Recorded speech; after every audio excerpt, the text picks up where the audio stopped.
तर hello hi नमस्कार मंडळी। तर इकडे मी आणि दीदी बसलेलो होतो आणि त्यानंतर मग मी पीठ वगैरे मळून ठेवलं आणि दीदी दिवाबत्ती वगैरे करत होत्या। तर दिवाबत्ती झाल्यानंतर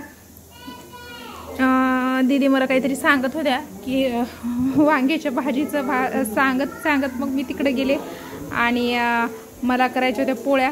तर दीदी सांगत होते की दही खूप जास्त फ्रीजमध्ये आहे जमा झालेलं, तर तू त्या दह्याचं काहीतरी बनव। तर भैया पण म्हणत होते मला की तू दह्याचं ना हे कर की दह्याचे काय काय नवीन नवीन पदार्थ येतात तर ते दह्याचे बनवून घे असं भैया मला बोलत होते। तर सकाळी दीदी म्हणत होते तुला काय येतं, तर मग ह्यांनी बोलत होते की तिला श्रीखंड चांगल्या प्रकारे येतं, ती श्रीखंड छान बनवते। तर ते मी दीदींना सांगत होते आणि इकडे मग उंडा चुरून ठेवला होता मी।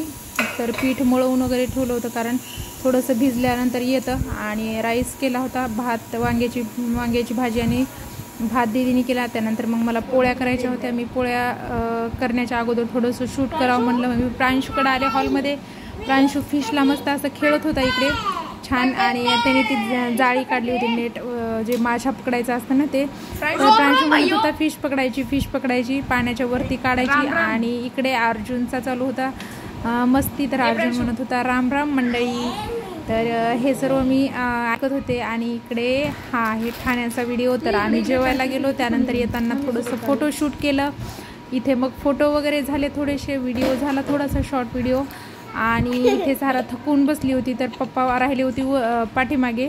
मग पप्पाकडे होती चाबी, तर आम्ही खाली थोडंसं बसलो आणि त्यानंतर मग मी व्हिडिओ 1-2 शॉर्ट व्हिडिओ केले। आणि प्रांशू पण जाम खुश होता बघा, प्रांशू पण खूप खुश होता इथे।